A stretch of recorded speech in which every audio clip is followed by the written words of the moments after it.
दोस्तों, ये कहानी है जिला गाजियाबाद के एक गांव की, जिसमें अर्जुन नाम का लड़का रहा करता था। बचपन से ही पढ़ाई में होशियार अर्जुन अपने मम्मी पापा की आखिरी उम्मीद था। अर्जुन के दादा ने अपने समय में बहुत कर्ज ले लिया था, जिसको चुकाने में पापा की पूरी जिंदगी मजदूरी में निकल गई। उनके पास थोड़ी सी जमीन थी, जिससे उनका गुजरा हो रहा था। पापा की तबीयत मजदूरी करने से खराब रहती थी, पर पापा अर्जुन को इस बात का एहसास नहीं होने देते थे। अर्जुन को पढ़ाई में इतना होशियार देखकर उसके मम्मी पापा ने हर वह काम किया जिससे वह अर्जुन को पढ़ा पाए। अर्जुन की कॉलेज की पढ़ाई खत्म हो गई थी और वह एक छोटी सी नौकरी करने लगा, जिससे उसका खर्चा निकल जाता था और साथ में वह आईपीएस की तैयारी भी कर रहा था। अर्जुन अपने वक्त का एक मिनट भी फालतू खराब नहीं करता था। अर्जुन ने पूरा समय पढ़ाई और नौकरी में ही लगा दिया। अर्जुन के पापा को यह पता था कि वह आईपीएस बनना चाहता है, इसलिए घर की हालत बहुत ज्यादा खराब होने पर भी उन्होंने अर्जुन से कभी इस बात का जिक्र नहीं किया और न उसको अच्छी नौकरी करने के लिए कहा। लगातार 2 साल तक अर्जुन पास नहीं हो पाया। उसके बाद भी उसके पिता ने अपना घर और जमीन गिरवी रखकर अर्जुन को आईपीएस की कोचिंग ज्वाइन करवाई और उसकी नौकरी भी छुड़वा दी और केवल पढ़ाई करने को कहा। अर्जुन के पापा हमेशा उससे कहा करते, बेटा, खेत और घर दोबारा आ जाएंगे, पर आईपीएस दोबारा नहीं बन सकते। आज पूरे साल पढ़ाई करने के बाद अर्जुन का रिजल्ट आ गया, जिसमें वह अच्छे नंबरों से निकल गया था। आज उसके पिता से ज्यादा खुश कोई नहीं था। ऐसा लग रहा था जैसे अर्जुन का सपना पूरा होने वाला है, पर भगवान को कुछ और ही मंजूर था। अर्जुन का कल इंटरव्यू था और सुबह से उसके पापा की तबीयत खराब थी। अर्जुन के पापा उसकी मां से बार बार कह रहे थे कि अर्जुन को मत बताना, और उस दिन देर रात उनकी मौत हो गई। अब एक मां जिसकी गोद में उसका पति गुजर गया और वह अपने दर्द को भुलाकर अपने बेटे की जिंदगी के बारे में सोच रही थी।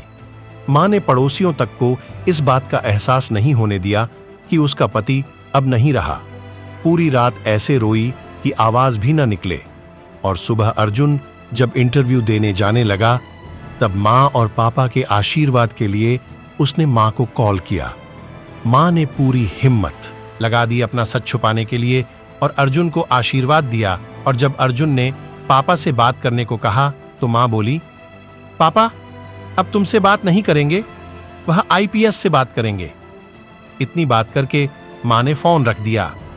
अर्जुन का जब इंटरव्यू हो गया, तब उसे बताया गया कि उसके पिता की तबीयत खराब है, उसको तुरंत घर जाना है।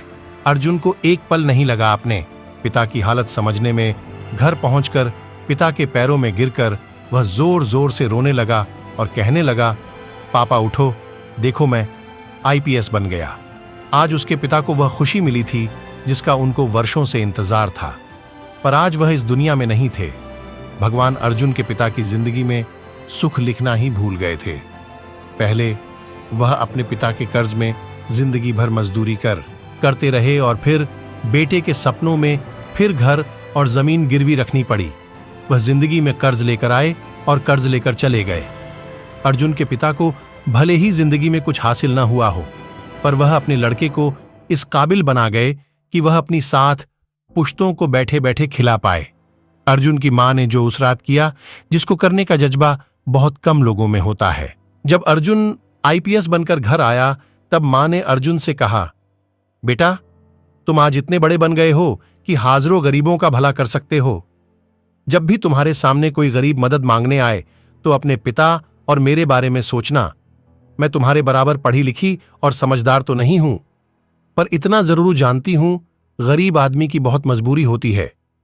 तुम कभी किसी का बुरा मत करना।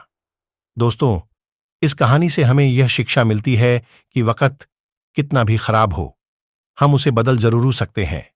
मां और बाप के एहसानों को हम कभी नहीं उतार सकते हैं, पर हम अपने कर्मों से उनकी इच्छा जरूर पूरी कर सकते हैं। यह सच्चाई पर आधारित है।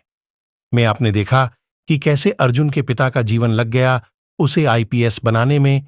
जब भी कोई किसी पोस्ट पर या जीवन में बहुत ऊपर किसी पद पर पहुंच जाता, तब उसमें बहुत सारे लोगों की मेहनत और त्याग लगता है। जब हम 2 मिनट में किसी को अच्छा या बुरा कह देते हैं, तब हम उसके जीवन का संघर्ष भूल जाते हैं।